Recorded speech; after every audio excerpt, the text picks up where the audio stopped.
구약 성경의 말씀. 창세기 4장 3절에서 6절. 세월이 지난 후에 가인은 땅의 소산으로 제물을 삼아 여호와께 드렸고 아벨은 자기도 양의 첫 새끼와 그 기름으로 드렸더니 여호와께서 아벨과 그의 제물은 받으셨으나 가인과 그의 제물은 받지 아니하신지라. 가인이 몹시 분하여 안색이 변하니 여호와께서 가인에게 이르시되 내가 분하여 함은 어찌 됨이며 안색이 변함은 어찌 됨이냐. 이것은 주님의 말씀입니다. 하나님 감사합니다. 복음서의 말씀. 마태복음 5장 22절로 24절 말씀. 나는 너희에게 이르노니 형제에게 노하는 자마다 심판을 받게 되고 형제를 대하여 라가라 하는 자는 공회에 잡혀가게 되고 미련한 놈이라 하는 자는 지옥불에 들어가게 되리라. 그러므로 예물을 제단에 드렸다가 거기서 내 형제에게 원망 들을 만한 일이 있는 것이 생각나거든 예물을 제단 앞에 두고 먼저 가서 형제와 화목하고 그 후에 와서 예물을 드리라. 이것은 주님의 말씀입니다. 하나님 감사합니다. 아멘. 오늘의 말씀 제목은 주님께서 반기시는 감사 예물. 주님께서 반기시는 감사 예물이라고 하는 제목을 가지고서 함께 은혜를 나누고자 합니다. 아담과 하와가 범죄하여서 에덴 동산에서 쫓겨났죠. 그래서 두루가 도는 화용검을 둔 그룹들을 세워서 근접하지 못하도록 했습니다. 그래서 아담 하와는 에덴 동쪽에서 농사를 짓도록 했습니다. 이렇게 농사가 쉽지 않습니다. 에덴 동사같이 비옥하지 않고 태양은 뜨겁게 내리쬐이고 그리고 가시덤불, 엉겅퀴 이런 것이 괴롭히었고 그리고 쉴 새 없이 전갈대, 독사떼들이 와서 물려하기 때문에 농사 짓기가 그렇게 수월치 않았습니다. 또 아내인 하라도 보세요. 하라의 모습 보면은 벌써 아들을 하나를 낳아가지고 얘는 먹을 것 달라고 앙탈대고 또 이 형 가인에 이어서 아벨이 태어나서 이 아벨도 또 젖달라고 보채고 남편을 도와줄 그런 사이도 없이 세월이 갑니다. 그래도 농사를 지어가지고 추수 때가 되니까 아벨은 양치기가 되어서 양을 지었고 그리고 가인은 농사를 지었는데 저마다 이제 추수 때가 되었습니다. 그래서 가인은 제단을 쌓았고 여러 가지 농산물을 갖다가 그 장작 위에다가 놓았습니다. 아름답고 귀하고 소중한 것들을 하나님께 드리기 위해서 여러 가지 농산물을 드렸는데 옆에서 아벨은 양치기였기 때문에 양을 잡아서 그 기름과 함께 드렸습니다. 이렇게 저마다 드리는 방법은 여러 가지지만 농사꾼은 농산물을 드리고 그리고 목자는 양을 바치고 또 다른 사람은 아이 많은 무가 생산됐다 그러면 너무 귀하고 탐스러우니까 그것을 드리고 또 키우던 소가 아주 잘 크고 훌륭하게 생겼으면 또 소를 바치는 사람도 있고 여러 가지 드리는 모양은 다르지만 그러나 감사를 표하고 싶은 그런 마음은 인류의 본심이다. 그렇게 볼 수가 있습니다. 직장인들은 요즘 같으면 돈으로 헌금할 것이고 사업하는 사람들도 이렇게 봉투로 하나님께 드릴 수가 있습니다. 우리나라에도 보면 세종실록의 지리지라는 부분에 보면은 단군이 나라를 이제 열었던 고조선의 단군이 봄과 가을에 하늘에 제사를 드리는데 강화도의 만이산 꼭대기에 참성단이라고 하는 제단을 쌓았습니다. 그래서 이 마치 추수감사제 같은 그런 것을 드렸는데, 하늘의 감사를 드렸는데, 이 참성단에서부터 전국 체전할 때에 봉화가 이제 체화되어지고 그러죠. 그리고 이게 그 실록에 보면은 고려 때에도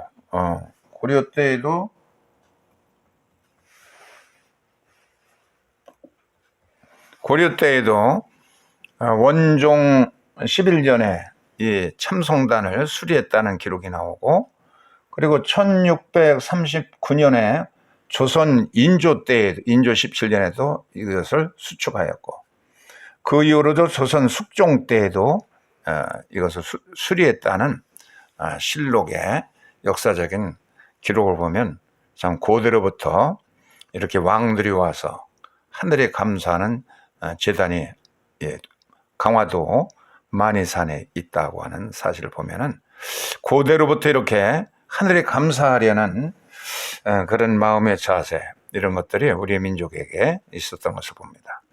또 중국의 문헌에 보면은 중국 후한서 동의전과 삼국지 동의를 보면은 고대 우리의 선조들도 추수감사절을 지켰는데, 부여에서는 이 추수감사절을 영고라고 불렀고, 고구려에서는 동맹, 동예에서는 무천, 이 무천이라는 것은 하늘에 춤을 추면서 감사했다 하는 그런 부천입니다. 또 삼안에서는 10월째 추수를 다 이제 거두고서 음력 10월에 추수감사를 드렸다는 기록이 나옵니다. 그래서 이 추수를 끝나고 나서 음력 10월에 추수감사제를 드리는데, 군무 여러 사람들이 때를 지어서 괴전아 칭칭나네라든지 이런 뭐 징을 울리고 꽹가리가 꽹갈거리고, 그리고 이렇게 사람들이 춤도 추고 악기를 연주하고, 그 뒤를 따라서 군중들이 강강술래나 쾌지라 칭칭나네 같은 그런 무리를 지어서 노래를 부르고, 또 여기에는 음식과 이런 음식을 장만해서 대접하고, 아이들에게도 먹을 것을 주고, 그리고 씨름대회도 하고, 이런 아주 화려하고 성대한 제천의식 추수감사제가 우리의 조상들 예전부터 있었다는 것이 우리나라 기록과 또 중국의 기록에도 나오고 있습니다. 이 가인이 아벨은 여호와께서 아벨과 그 제물은 받으셨다라고 이제 성경 기록되어 있습니다. 아벨과 함께 그 제물을 반기셨는데, 그런데 가인의 그 여러 가지 푸짐하게 농산물을 드렸지만은 가인과 그 예물은 하나님께서 반기시지 않았다는 겁니다. 어떻게 이렇게 될 수가 있을까? 참 이 가인의 입장에서 보면 얼마나 그 속상하고 그렇겠어요. 여호와께서 아벨과 그 제물은 받으셨으나 가인과 그의 제물은 받지 아니하신지라, 이렇게 되어 있어요. 그러니 이 둘 다 거절하든지 아니면 둘 다 받든지 그래야 공평할 것 아니겠어요? 그러나 만약에 둘 다 거절했다고 그러면 하나님은 굉장히 냉혹한, 이것도 받지 않고 저것도 받지 않는다고 그러면은 냉혹한 하나님이 될 것이고, 둘 다 받는다고 그러면 좋은 것도 받고 나쁜 것도 받고, 위법적이고 불법적인 것도 받고, 이 세상의 비리와 이런 것도 다 눈 감아 주신다고 그러면, 이런 하나님은 참 어떤 참 불의를 용납하는, 무슨 감정도 없고 정의도 없는 정의로운 하나님일 수가 없게 되는 것이죠.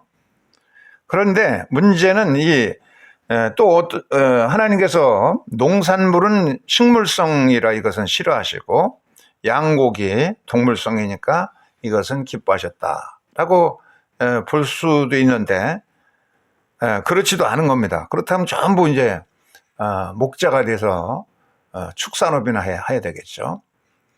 하나님께서는 민하, 이 소재도 반기셨습니다. 소재. 이 보리가루의 일부분만, 한 움큼만이라도 하나님께서는 기쁘게 받으셨는데, 그러니까 농산물은 거저하라고 양고기만 받으셨다. 동물성 기름만 즐기셨다고 말할 수도 없습니다. 이 제물의 그 종류의 문제가 있는 것이 아니라 아벨과 그 제물은 받으시고 가인과 제물은 받지 않으셨다 하고 하는 걸 보면은 사람이 먼저 나옵니다. 사람이. 아벨의 인격, 아벨의 삶, 그리고 가물의 인격과 그의 성품, 그리고 그의 삶, 이런 것이 이제 더 근본적으로 중요하다는 것을 볼 수가 있어요. 이것은 과부의 두 렙돈을 보시고 예수께서 칭찬하실 때 뭐라고 하셨느냐면 그녀가 자기의 삶 전부를 드렸다라고 그랬어요. 두 렙돈 속에는 그것은 그의 삶 전체, 헬라어로 보면 비오스라는 말을 썼어요. 바이오틱, 바이오스라는 말이 요즘 많이 쓰이죠. 생명 자체, 자기의 인생 자체를 드린 것이다라는 겁니다. 그래서 이 가인은 자기의 것이 이제 받지 않아지 되니까 가인이 몹시 분하여 메우드라는 말을 썼어요. 아주 극히 화가 나가지고 치밀어 올라가지고 또 거기다가 안색까지도 변했다 그랬는데, 안색이 변했다는 얘기는 판나임 나팔, 얼굴을 그냥 떨어뜨리고 다녔다는, 얼굴을 들 수가 없습니다. 얼굴을 들었다는 얘기는 그냥 방실방실 웃으면서 이렇게 모든 사람을 반기고 하나님께 기쁨을 돌리는 것인데, 가인은 얼굴을 들지 못했습니다. 얼굴을 들지 못해 어둡고 안색이 얼굴을 떨어뜨리고 다니면서 심술 부리고 그랬다는 얘기입니다. 가인은 화가 나고 또 안색도 변했다고 했는데 바로 이것이 문제인 겁니다. 그 가인의 마음의 자세, 가인의 심보, 이 성격, 성품, 삶이 잘못된 겁니다. 만약에 자기의 제사가 받아들이지 않았으면 자기의 잘못을 무엇이 잘못됐는가 반성하면서 회개하고 그리고 돌이켜서 다시 드려야 옳은 겁니다. 예물을 드리다가도 예수께서 뭐라고 그랬습니까? 예물을 드리다가 만약에 누구하고 불화한 것이 생각나거든 그 예물을 드리지 말고 옆에다 두고 가서 그 상대방하고 사과하고 회개를 하고 그 사람을 기쁘게 해드리고 그런 다음에 와서 화해를 한 다음에 와서 예물을 드려도 늦지 않다. 그러니까 다시 무엇가 잘못됐는지를 반성하고 고쳐서 드리면 되는 것이기 때문에 예물이 문제가 아니라 사람의 성품과 인격과 삶 전체가 이제 문제가 됐던 겁니다. 네가 선을 행치 아니하면 죄가 문 앞에 엎드려지느니라 그렇게 말했어요.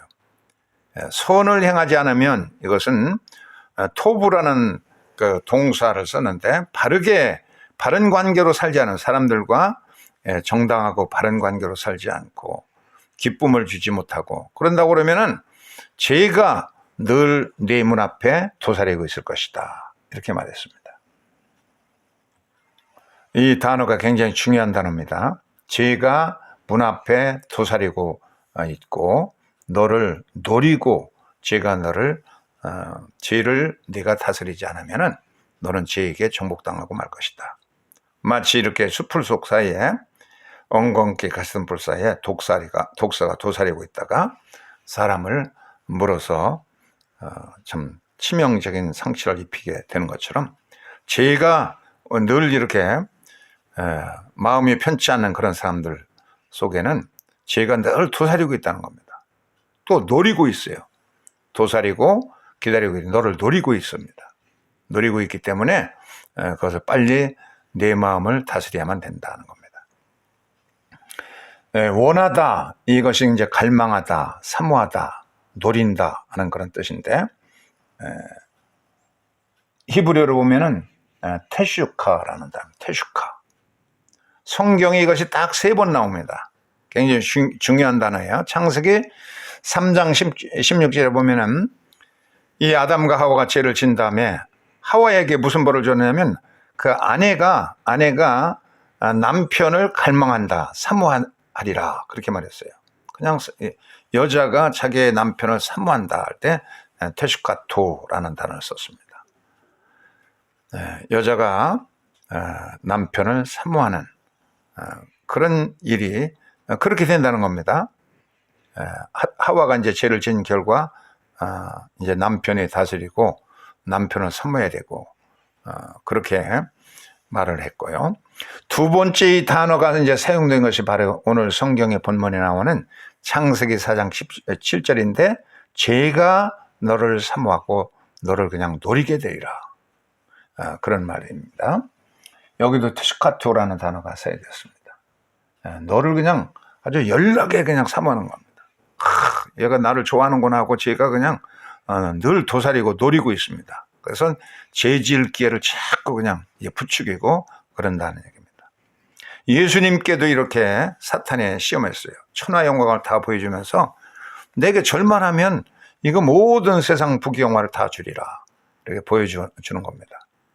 가인은 금덩이 은덩이 값비싼 일투를 보면서 욕심이 나서 그것을 취해서 범죄하고 말았어요.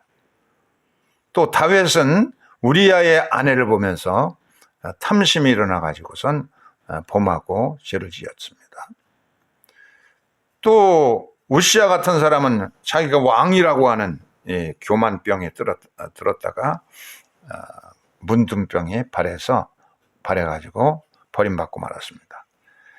이렇게 우리가 마음이 늘 화가 치밀고 분노가 있고 그리고 안색이 변해서 대인관계가 좋지 않고 그렇다고 그러면 늘 죄가 우리 근처에 도사리고 있다가 우리를 노려서 우리를 사로잡게 된다고 그렇게 말씀했기 때문에 그 다음에 이제 세 번째 보면 아가서 7장 10절에 보면 주께서 성도를 사모한다는 주님께서 이번에는 성도를 사모한다는 말로 테슈카토라는 단어가 쓰여졌어요. 이것을 좀 더 설명한다 그러면 사도행전 13장 22절에 한번 읽어보세요. 빨간 글씨 읽겠습니다. 시작. 다윗을 만나니 내 마음에 맞는 사람이라 내 뜻을 다 이루리라 하시더니 사울이 처음에는 겸손할 때 하나님께 기쁨을 드렸는데 나중에 교만해져서 사울을 피하고 누구 없는가 이렇게 찾아보니까 다윗이 하나님의 다윗을 만나니 내 마음에 맞는 사람이라 그렇게 말했어요. 이 내 마음에 맞는 사람. 그래서 내 뜻을 다 이루도록 도와주겠다는 겁니다. 이 주님의 뜻에 맞는 사람이 되려고 그러면 고린도후서 10장 5절에 모든 생각을 사로잡아 그리스도께 복종케 하나니라고 말씀했는데 우리의 생각이 온전히 다 예수 생각으로 가득 차도록 해가지고 그래서 성령의 지배를 받지 않으면 이렇게 될 수가 없죠. 늘 성령의 지배가 우리에게 함께해서 우리의 마음 자체가 늘 주님의 생각으로 우리에게 가득 차게 되면 성령께서 늘 내 안에 계시고 그래서 우리의 삶 전체가 감사의 삶이 되어서 작은 랩돈 2개에도 주님 꿈을 감동하게 할 수 있고 작은 예물에도 주님을 기쁘게 해드릴 수가 있습니다. 이와 같은 우리의 생각 모든 것을 주님께 바쳐서 사로잡아 예수 그리스도의 생각으로 가득 차서 성령 충만한 삶이 되어서 성령의 아름다운 열매가 맺혀져서 그 열매들이 주님께 기쁨이 되고 이웃에도 기쁨이 될 수 있는 그런 삶의 변화가 우리의 삶을 주님께서 원하신다는 겁니다. 우리의 삶 전체가 주님이 반기시는 삶이 될 수 있기를 주의 이름으로 축원합니다. 아멘.